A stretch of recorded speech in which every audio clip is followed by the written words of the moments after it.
خواجہ صاحب کہتے ہیں کہ تم جو نا ایک شخص کے ارد گرد جو ہے نا آگے پیچھے ہو رہے ہو، خواجہ صاحب آپ نے تو ایک پورا نسل تیار کیا ہوا ہے.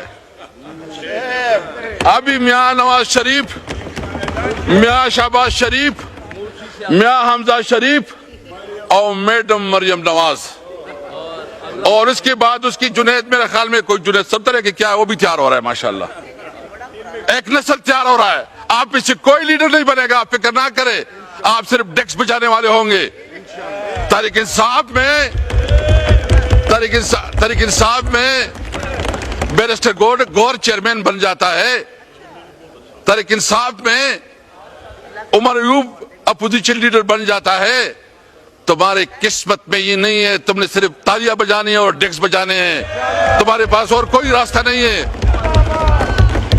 اس وقت پھر ایکشن کی ضرورت مینا ہوگی صاحب سننے میں یہ بھی آ رہا ہے کہ 5 رکنی ٹیم میڈیکل کی ٹیم آئی تھی پرسوں، اس میں ایک ماہر نفسیات ڈاکٹر بھی تھا. اس بات میں کتنی صداقت ہے کہ خان صاحب کے پہلے دماغی امراض کے لیے بھی ان کو چیک اپ کیا گیا ہے؟ جو بندہ آپ کے پورے اس مافیا کو انگلیوں کے اوپر نچا رہا ہے، جو اس سسٹم کا باپ بنا ہوا ہے، جو پورا سسٹم اس کو ہرا نہیں پا رہا، اس کو پورا آپ کا یہ مافیا اور سسٹم جو ہے اس کو اپنے پرنسپل سٹینڈ سے ہٹا نہیں پا رہا، اس کے متعلق جو لوگ ایسا کہہ رہے ہیں ان کو تو ہم نے پہلے کہا کہ وہ دماغی مریض ہے. یہ سارے فارم 47 کے اوپر جو ناجائز طریقے سے آئے ہوئے ہیں، سیاسی ناجائز پیداوار جو ہے یہ مزید روئیں گے، اور یہ ان کے پروپیگنڈے اور ان کی چیزیں جو ہیں انشاءاللہ تعالی زمین بوس ہوں گی. سر مائنس خان کی باتیں ہو رہی ہیں، اس میں کتنی طاقت، آپ کیا کہنا چاہیں گے؟ میں لعنت بیچتا ہوں ہر اس بندے کے اوپر جو مائنس خان کے بارے میں کہے یا سوچے. میں ہر اس بندے کے اوپر 1000 بار لعنت بیچتا ہوں. Imran Khan P T I ہے، P T I Imran Khan ہے، اور اس ملک کے اندر ایک لیڈر ہے، اس کا نام ہے عمران احمد خان نیازی. وہی لیڈر ہے، وہی ہمارا مرشد ہے، وہی ہمارا مشر ہے. اس کے علاوہ نہ ہم نے سیاست کرنی ہے، نہ ہم کسی کو مانتے ہیں. خان صاحب یہ لانے جنگ کرے نا، کب ہوگا یہ چیز؟ کیا سر جب امن جرگہ ہوا ادھر سے کچھ بلوچی لوگ آئے سر، 2 اب سے لاپتہ ہیں، تب سے سر ان کے ریلیٹڈ کیا انفارمیشن آپ کے پاس، کیا انہیں بازیاب کروا لیا گیا؟ میں کوئی بازیاب نہیں ہوئے. جس سسٹم اور جن معاملات کے خلاف یہ ساری جدوجہد جاری ہے وہ بھی اسی کا ایک کڑی ہے. فیض حمید کو صلاح ہوئی ہے سر، لیکن ظاہر اس کو جوڑا جائے گا عمران خان صاحب کے ساتھ بھی، کیا کہیں گے اس پر؟ ان کے معاملات ہیں، ان کے معاملات وہ جانے. ان کا جرنل تھا، انہوں نے اگر کچھ کیا ہے تو وہ جانے، ان کو سزا دیتے ہیں، چھوڑتے ہیں، اس میں ہمارا کوئی کام نہیں ہے. سیاسی لوگوں کے ساتھ ہوگا، اس کے اوپر ہم بات کریں گے. اچھا سر، 2 آپ کے پاس تحریک تحفظ یعنی پاکستان کا پلیٹ فارم ہے، پی ٹی آئی کا پلیٹ فارم ہے، لیکن بار بار تحریکیں بھی چلانے کا اعلان کیا گیا ہے 26ویں ترامیم کے خلاف، 27ویں ترامیم کے خلاف. لیکن بیرسٹر گور کہتے ہیں کہ اب ہم عمران خان کی رہائی سے ملاقاتوں تک آ گئے ہیں، تو پھر یہ معاملہ آگے کی طرف کہاں پہ جا رہا ہے؟ انشاءاللہ اس کے اوپر خان صاحب نے مینڈیٹ دیا ہے. تحریک تحفظ آئین پاکستان کی جو لیڈرشپ ہے، جس میں محمود خان اچکزئی اور علامہ ناصر صاحب کو، اور ان کے ساتھ ہماری میٹنگیں بھی ہوئی ہیں، اور تواتر کے ساتھ انشاءاللہ تعالی میٹنگوں کا ایک سلسلہ بھی سٹارٹ ہو جائے گا انہی کی سربراہی میں، اور سارے آپشن اس کے اندر دیکھے جائیں گے. مذاکرات کے آپشن بھی دیکھے جائیں گے، مزاحمت کے آپشن بھی دیکھے جائیں گے. آخر میں ان کا جو فیصلہ ہوگا پوری پی ٹی آئی اس کے پیچھے پشت کے اوپر جو ہے کڑی ہوگی انشاءاللہ. لیکن اب یہ مذاکرات کی باتیں کی جا رہی ہیں، لیکن جو حکومت ہے وہ آپ سے مذاکرات نہیں کرنا چاہتی، اور خاص طور پہ ہم کون سا ان سے مذاکرات کی بھیک مانگ رہے ہیں؟ خاص طور پہ دیکھا گیا جب ایک نوٹیفیکیشن ہوا ہے اس کے بعد پی ٹی آئی کی جو رویہ ہے اس کے اندر کافی زیادہ چینجنگ آئی ہے. کیا وجہ ہو سکتی ہے؟ ہم بات سنیں میری، ہم کسی سے مذاکرات کی بھیک نہیں مانگ رہے. ہم کسی کو نہیں کہتے کہ بس آپ آ کے ہم سے کر لیں، اور نہ عمران خان نے کبھی کہا کہ میں ڈیل کروں گا، وہ تو کہتا ہے میں ڈیل کروں گا ہی نہیں. ہاں ہم آپشن دونوں رکھ رہے ہیں. اگر کوئی کہتا ہے مذاکرات تو اس کے لیے بھی آپشن ہے، نہیں تو یہ دوسرا والا آپشن تو بالکل کھلا ہے. اچھا، پیپل پارٹی کو اپنے ساتھ بٹھانے کی باتیں کی جا رہی ہیں ابھی جو آگے کانفرنس ہونے جا رہی ہے.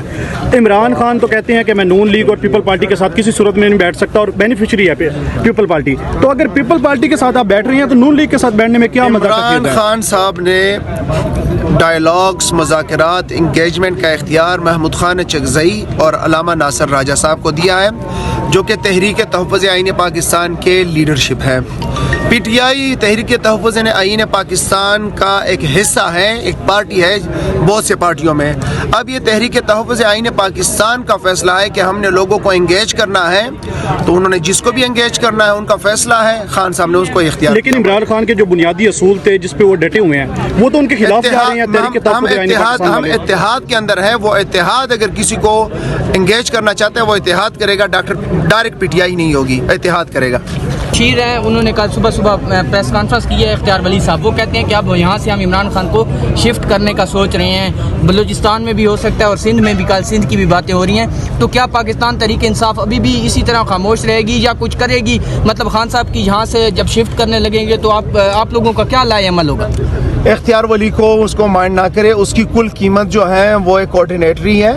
بڑا وہ انٹی اسٹیبلشمنٹ اور انقلابی بنا ہوا تھا، اور پھر اس کے بعد جب اس کو ہڈی پھینکی گئی کوارڈینیٹری کی، اس کے بعد وہ خاموشی سے جو ہے وہ گیا، اور پھر اس کے بعد جو ہے جوتوں کو صحیح ٹائٹ پالش دینے لگا، اور وہ ٹک ٹائٹ اس لائن کے اوپر چل رہا ہے، پالش لگانے میں لگا ہوا ہے. اس کی کوئی حیثیت نہیں ہے. وہ اس کی کل اوقات یہ ہے کہ 5ویں نمبر پہ وہ آیا ہوا ہے، اور وہ جو ہے اس کے پاس دلیل نہیں ہے. خان صاحب کو کوئی سوچے بھی نہیں انشاءاللہ تعالی. اور اگر خان صاحب کی یہاں سے منتقلی کی بات ہوئی تو پھر انشاءاللہ تعالی پھر اس کے اوپر مجھے نہیں لگتا کہ میٹنگوں کی ضرورت ہوگی. ہمارے اوپر واٹر کینن سے جو ہے وہ اٹیک کیا گیا، اور 2:30 بجے کو، یہاں 2:30 بجے، اور پھر اس کے بعد جو ہے خان صاحب کی بہنوں کو سردی کے اندر کوئی 7-8 ڈگری سینٹی گریڈ کے اندر، پھر جو ہمارے پارلیمنٹیرین باقی خواتین، تو یہ ہیں کہ یہاں پہ تو نہ کوئی قانون ہے، نہ کوئی قانون کی رکھوالی ہے، نہ اس کی کوئی انفورسمنٹ ہے، نہ عدالتوں کے احکامات کا کوئی احترام ہے. یہاں پہ قانون بھی تحریک انصاف کے لیے اور اس کے کارکنان کے لیے، عدالتوں کے احکامات بھی ہمارے لیے، اس کی انفورسمنٹ بھی ہمارے اوپر. تو بڑی دکھ کی بات ہے. پھر جب لوگوں کو گرایا گیا، دیکھیں شاہد خٹک صاحب جو ہیں وہ پارلیمنٹری لیڈر ہے پی ٹی آئی کے نیشنل اسمبلی کے اندر، ان کو گرایا گیا، ان کی ہڈی ٹوٹ گئی. عظمیٰ آپا کو گرایا گیا، اس کے علاوہ جو ہے نورین آپا، ہم خود گرے، کافی لوگ زخمی ہوئے اس میں. تو ان کو شرم آنی چاہیے. Chief executive of the province high court کے حکم کے اوپر 10ویں دفعہ آ رہا ہے مسلسل. ہائی کورٹ بھی اپنا حکم جو ہے وہ منوا نہیں پا رہی، انفورس نہیں کر پا رہی. یہاں پہ ایک غیر منتخب اور فارم 47 کی وزیر اعلیٰ ہے، ان کے کانوں کے اوپر بھی کوئی جوں کی تو نہیں رینگ رہی. یہاں پہ جو جیل انتظامیہ ہے وہ بھی جو ہے قانون سے بالاتر ہے. تو ہم یہ بتانا چاہتے ہیں کہ یہ مطلب یہ لوگوں کو کیا تاثر دینا چاہتے ہیں کہ کوئی یہ مطلب یہ آئین سے بالاتر ہے، یہ قانون سے بالاتر ہے. ان کا کوئی مطلب آئینی ذمہ داری نہیں ہے کہ یہ ملا لیں. مطلب ایک شخص 2 شخصوں کی جو ہے وہ بات چلے گی، پوری قوم کی نہیں چلے گی، پوری قوم کی منشا نہیں چلے گی. تو یہ ہے کہ سی ایم صاحب آئے ہیں اور ہم تو بار بار آئیں گے، اور ان کا یہ مکروہ چہرہ جو ہے وہ دنیا کو بھی دکھائیں گے، عوام کو بھی دکھائیں گے، اور ان کی اصلیتیں جو ہیں سامنے لائیں گے.